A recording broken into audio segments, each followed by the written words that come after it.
Good evening. We welcome you to Unique Psychological Services, yet another series. The key theme of the series is child, adolescent and parenting issues. You may be wondering, why have we chosen this topic for our YouTube live sessions? Well, the key idea behind this topic was that if we talk of today's time, parenting is not an easy affair. I'm sure if you are a parent, you would know it more than me. Times have changed, technology has changed, minds have changed. The way our children process information, the ideas that they're exposed to, and so many permutations and combinations that they come up with is beyond all possibilities. I personally believe that today, simple children are rarely born. सीधे साधे बच्चे शायद पैदा होते ही नहीं हैं. And that is why even handling a 3-year-old seems a task for a lot of parents. Before they learn how to speak the word ma, they know how to use technology. Well, I'm not against technology. It's good. It has made our life useful, easy in many ways. It is actually this technology through which I'm able to speak to you. It is this technology that has really helped in this time of epidemic to take charge of so many things and has not stopped their lives from moving further. Yet, anything and everything has its own pros and cons. Also, we believe that by just giving birth to a child, you don't become a parent. Parenting is a skill that you learn with time.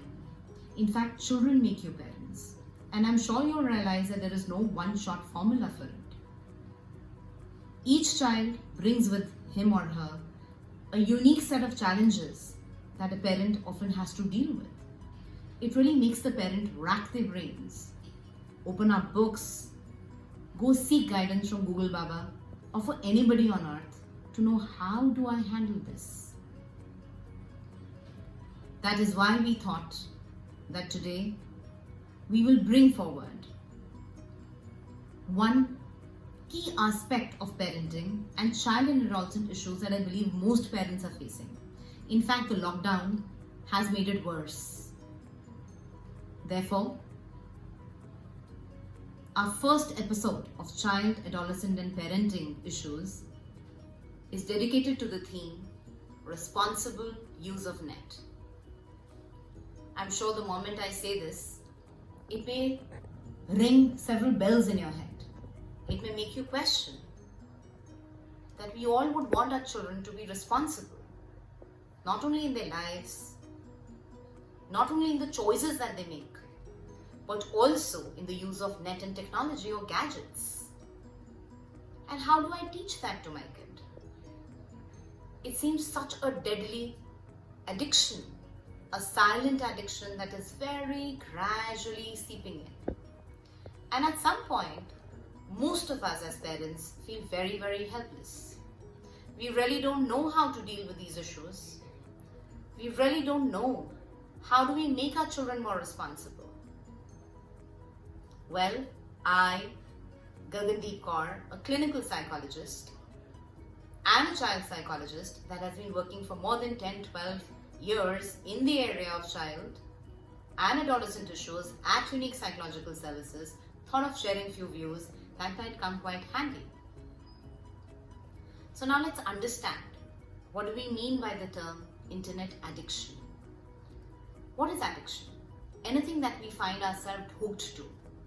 Anything that makes our life impossible without it. The moment you get up, you sleep, you live, you need it. And if you don't have it, there is a good amount of agitation, anger, irritability. I'm sure by now, flashes of your children, angry faces, shouting, yelling at you. The moment you try and pull their cell phones, iPads or gadgets from them would flash in front of your eyes. Well, that's called addiction. Most of us would not want to believe, but unfortunately, this is something that's going to go up and up, and it's especially more in this time. Now, when we talk of internet addiction, so it refers to being glued to net in multiple forms, be it phone, Netflix, playing games or gaming, watching videos, even pornography on net is all part of it. Many a times you will also see that it's a regular class happening, specifically on the online mode, and your children in a separate window have opened up some YouTube channel, some pornographic site, something or the other. And it's so easy to play with it. And that is why I say it is the most deadliest, silent, and the most difficult addiction to deal with. You can't live with technology. You like it or you don't like it, you can still snatch alcohol from an alcoholic, but you can't snatch internet from your own life or from your lives of children. All our family WhatsApp groups, Facebook groups are all on this net. The very next question that may strike in the minds of you is, how do I know that my child is an addict or is still on the verge of becoming? Well, there are a few signs that will help you identify whether a child is an addict or not. One, if you see that your child spends a lot of time on net, beyond what is acceptable. Second, he does so especially by ignoring all his other responsibilities, be it education, social life, interacting with people, taking care of daily household chores, his room, setting his bed, keeping his books, etc. and etc. Thirdly, if you feel that he's more comfortable in the real life, the social media life or the internet life or the virtual life than real life. Fourthly, if you feel that he or she is compromising on his sleep, is hooked onto it for hours altogether. Fifth, if you feel that your child finds it so difficult to cut down, he'll say, okay, 5 minutes, mama, 5 minutes, 5 minutes. And those 5 minutes don't end up to 5 hours or maybe more. If you think that he's right now with you physically, but the mind is still on what he posted on the internet and how many likes he got. Seventh, if you feel that he has begun to hide information from you, he would secretly sneak his mobile, playing on it without your knowledge. So if you think that he's hiding and is secretly using these gadgets, is lying about it, means something is not right. If you feel that the moment he does not have net or access to these gadgets, he or she is absolutely irritable, angry, aggressive, and sometimes you may even fear snatching that thing off because you fear that he might pounce at you, he might push you, he might fight with you. So if you carefully see, this is so similar to a drug addict or an alcoholic who yearns to have that drug or an alcohol at all costs. If any of these signs that you see in your children, you need to pull up your socks. Wake up. It is time that you get out of your denial that all is well. Well, by the way, just by saying all is well, does it really become that well? Not really. You have a choice. Either you continue to sit and live your life with your eyes closed, or open them wide, address the issue at hand, and try and resolve it. So that's a choice that we'll have to make. Well, there are few more factors that make children or certain type of children vulnerable. I'm sure some of you would feel that my other cousins or my relatives or neighbors' children also use net, but they really know where the boundaries are. They don't seem to cross that. Why is it that my son or my daughter does it more? Well, what I'm going to say can be a little alarming for many of you. But it is seen that children who have low self-esteem, inferiority issues, poor social skills, have a high need for social approval, are more concerned with the social image that they portray across, have very poor support systems, poor communication systems, do not feel worthy within, do not have a backbone or are not substantial enough or do not have the courage enough to be vulnerable to internet addiction. So now what do I do? Well, there are quick tips that I can offer that might be of help. Well, when I talk of getting out of addiction or helping children to learn to be able to come to terms to use net and not abuse it and hence not become an addict, we need to understand that since addiction did not develop in one day, since we know that addiction did not happen over a day, therefore getting out of it is also not a one-day story. So you'll have to be patient, but you'll have to keep a watchful eye. And that is why we say prevention is better than management. So what you can do, step 1, try and restrict and specify a time at which your children are going to have access to these gadgets. And it's not only children but even you. It is not possible that you are hooked onto your WhatsApp 24/7 and you're telling a child, don't you touch that phone. It's not going to work. Trust me, it's not going to work. You can even play a game with me. Do one thing. Let's play a game, in fact, to check this out. All of you, take out a finger, pull your right hand up, like this. Keep it right in front. Very slowly touch the tip of your third finger with the tip of your thumb. And listen carefully to me. Do as I say. Touch your cheek. And see what happened. Did you really touch your cheek? Or chin? So you have the answer. If you as adults could copy what I did and did not pay much attention to what I said, that's exactly what happens with your kid. If they see you doing something, they're likely to copy it more. So what you say will not make a difference. Therefore, rule number 1 is restrict not only yours but your child's time to gadgets.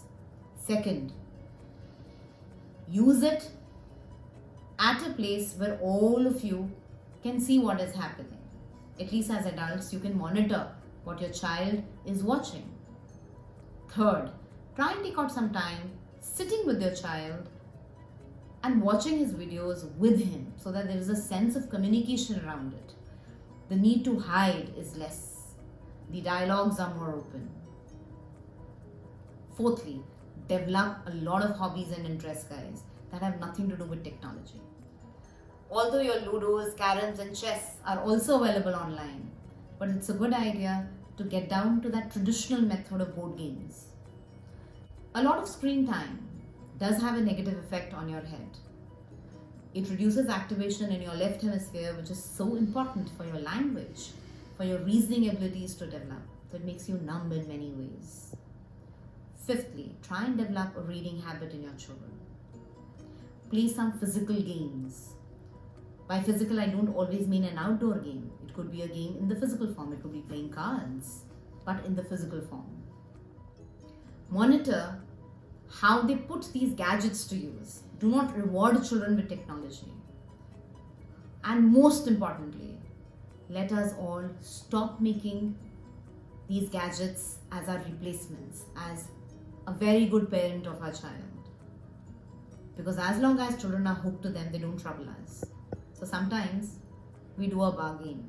Alright, you take this gadget, let me have my peace of time.